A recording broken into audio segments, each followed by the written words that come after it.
Jusque-là, l'évangile de Marc a éduqué le regard qu'il veut nous faire porter sur le chemin de Jésus. Une fois encore, la figure narrative de Jésus qui enseigne nous aura été précieuse.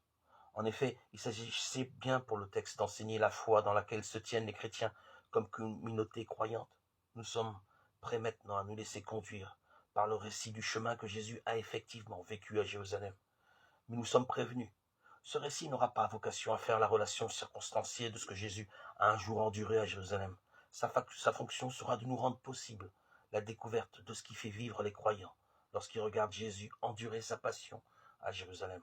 Au chapitre 11, le voyage de Jésus touche à sa fin. Ils sont proches de Jérusalem, vers Bethphagée et Béthanie, près du mont des Oliviers. Marc 11, 1.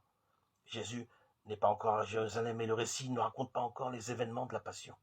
Mais l'évangile de Marc va mettre à profit cet entre-deux pour mieux préparer la possibilité pour nous de reconnaître dans les événements de la passion l'investiture que les chrétiens célèbrent en Jésus le Fils. Pour ce faire, il commence par traduire la symbolique de l'escalade dans une symbolique d'entrée et de sortie. Jésus va entrer à Jérusalem comme il est monté sur la montagne, en préfiguration de son entrée dans la mort. Et il va sortir de Jérusalem comme il est descendu de la montagne, en préfiguration de sa résurrection d'entre les morts. La première fois que cela se produit, le contexte est assez solennel. Après avoir soigneusement préparé son arrivée, Jésus couvre d'abord la distance qui le sépare encore de Jérusalem. Il le fait sous les acclamations et dans la liesse populaire. Marc 11, 2. Ensuite seulement, le texte de Marc déclare « Il entre à Jérusalem dans le temple. Il regarde tout à la ronde. » Marc 11, 11. Puis, sans autre détail, le récit enchaîne en disant « Tardive déjà est l'heure. Il sort vers Béthanie avec les 12. » Marc 11, 11. Jésus ne fait donc que passer par Jérusalem. Très vite, le texte raconte une seconde traversée de Jérusalem. D'abord l'entrée. Ils viennent à Jérusalem, ils rentrent dans le temple.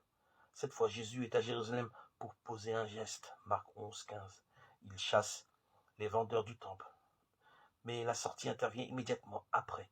Et quand il se fait tard, ils sortent hors de la ville. Marc 11, 19. Une troisième fois encore, le mouvement s'enclenche. Ils viennent à Jérusalem. Mais toutes sortes de controverses et discours distendent cette fois le scénario. La sortie ne sera évoquée que bien plus tard. Et de manière implicite, au seuil du récit de la Passion, Jésus a quitté Jérusalem. Il est à Béthanie.